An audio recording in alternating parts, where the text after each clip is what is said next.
현대사회에 들어 고지혈증을 진단받는 분들이 더욱 많아지게 된 것 같습니다. 더 이상 중장년층만이 아닌 젊은 세대에서조차도 고지혈증 진단을 받는 사례들, 그리고 잘못된 식습관이나 운동 부족 또는 주기적인 음주 등으로 인하여 비만이 아닌 마르거나 정상 체중에 해당되는 분들조차도 고지혈증을 진단받는 경우들이 점점 증가하고 있다고 합니다. 또한 본인이 아닌 아버지나 어머니와 같이 가족 중 누군가가 고지혈증 진단을 받고 걱정되는 마음에 대신해서 고지혈증에 좋은 음식이나 올바른 생활 습관을 알아보기도 하는 등 이처럼 고지혈증을 극복해보고자 하는 바람과 고민들이 정말로 많아진 요즘인 것 같습니다. 많은 분들이 아시다시피 고지혈증은 먹는 음식을 통한 식이요법과 운동 및 생활 습관이 굉장히 중요한데요. 지난 영상인 고지혈증 시리즈 1편과 2편에서는 고지혈증이 있을 때 피해야 할 음식 5가지 종류와 고지혈증에 좋은 음식에 대해 나눠서 살펴보았습니다. 이번 영상에서는 고지혈증과 콜레스테롤 수치 개선에 꼭 필요한 생활 습관 3가지에 대해 바로 알아보도록 하겠습니다.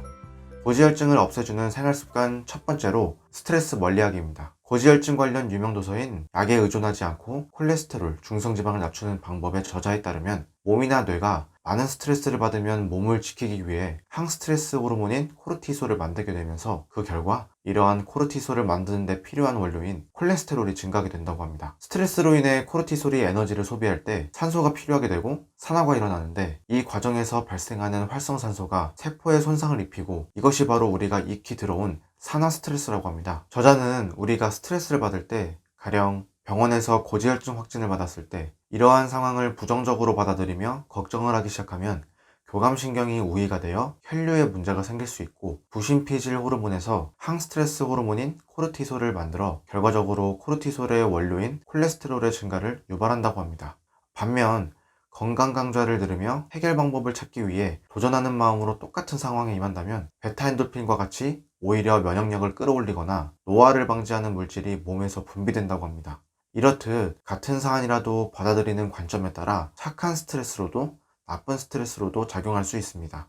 혹시 고지혈증이 있으신 분들 중 운동과 식이요법도 열심히 하고 있는데 콜레스테롤 수치가 떨어지지 않아 걱정이신 분들은 혹시 일상에서 종종 스트레스를 받을 만한 일이 있지는 않았는지 한번 점검해 보는 것도 좋은 방법인 것 같습니다. 고지혈증의 식이요법과 생활습관만큼 중요한 게 바로 운동이죠. 그런데 평소에 하지 않는 운동을 이제 막 하려다 보니 오히려 이 과정에서 스트레스를 받는 경우들이 있는데요. 운동으로 인해 스트레스를 받게 될 경우 이럴 땐 어떻게 하면 좋을까요?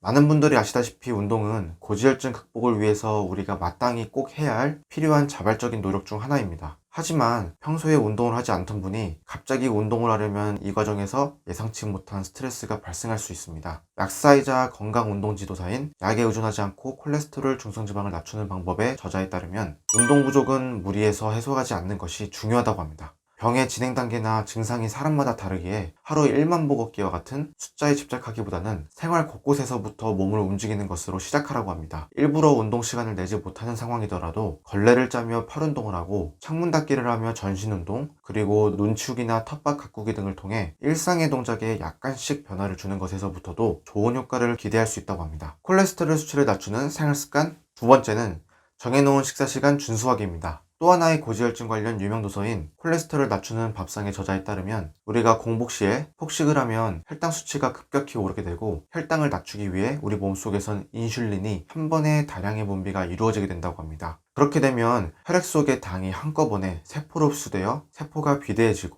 세포 내에서 중성지방의 합성이 진행되어 결과적으로는 콜레스테롤 수치가 상승하게 된다고 합니다. 따라서 시간을 정해놓고 규칙적으로 식사를 하시는 것만으로도 과식을 피할 수 있고 지방이 필요 이상으로 체내에 축적되는 것을 막을 수 있게 됩니다. 고지혈증이 좋아지는 생활습관 마지막 세 번째는 식이섬유가 많은 음식부터 먹기입니다. 콜레스테롤 낮추는 밥상의 공동저자이자 내과 의사인 나카야 노리아키에 따르면 한 번의 식사에서도 먹는 순서에 따라 소화 및 흡수의 정도가 달라진다고 합니다. 가장 먼저 먹는 것일수록 체내에서 소화 및 흡수가 원활하기에 유지방이나 콜레스테롤이 많은 음식은 가급적 나중에 먹고 처음에는 식이섬유가 많은 음식부터 먼저 먹기 시작해야 한다고 합니다. 평소 식사 시 이와 같은 섭취 순서를 지키면 결과적으로 식이섬유 작용에 의해 나중에 먹는 음식 속 유지방이나 콜레스테롤의 흡수를 더욱 줄일 수 있게 됩니다. 술자리는 가급적 가지지 않는 게 좋겠지만 술자리에서 술안주를 드실 때에도 앞서 다루었던 식사 시 먹는 순서와 같이 본격적인 안주가 나오기 전에 해조류의 초무침과 같이 식이섬유가 풍부한 안주부터 먼저 먹는 것이 조금이나마 현명한 선택이 되겠습니다. 고지혈증의 대표적인 원인 중 하나인 비만으로 인해 고지혈증이 있을 경우 운동과 특히 식이요법을 통한 다이어트는 필수인데요. 구체적으로 어떻게 먹는 게 좋을까요? 국민건강보험에서 발표한 자료에 따르면 식사 시에 국, 그리고 채소와 같은 식이섬유, 그리고 고기, 콩, 계란, 생선과 같은 단백질, 마지막으로 밥과 같은 탄수화물 순으로 드시는 게 좋습니다. 첫 번째로 국을 통해 수분이 배를 채우기 때문에 과식을 막아주는 효과가 있으며 따뜻한 국물로 소화 및 흡수 또한 돕게 되고, 두 번째로 식이섬유는 장내에 오래 머물기 때문에 당질과 지질의 흡수를 억제해줍니다. 그 다음 세 번째로 고기, 콩, 계란, 생선 같은 단백질을 섭취해주고, 마지막 네 번째로 밥과 같은 탄수화물을 마지막에 섭취함으로써 혈당의 급격한 상승을 막고 흡수된 당질이 지방으로 변화되는 것을 방지해줍니다.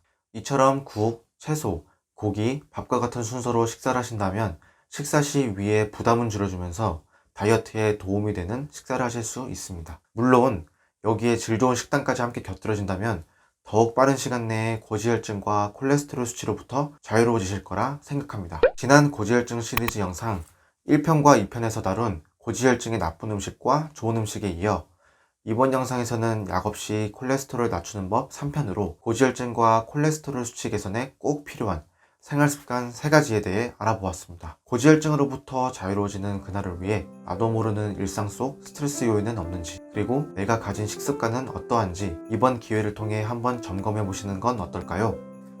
그리고 알림 설정 버튼을 누르시면 다음 영상에 올라오는 소식을 보다 빠르게 접하실 수 있으니 이 점 참고해 두시면 좋을 것 같습니다. 오늘 영상이 도움이 되셨다면 구독, 좋아요 한 번씩만 눌러주시면 감사하겠습니다. 구독과 좋아요는 다음 영상 제작에 큰 힘이 됩니다.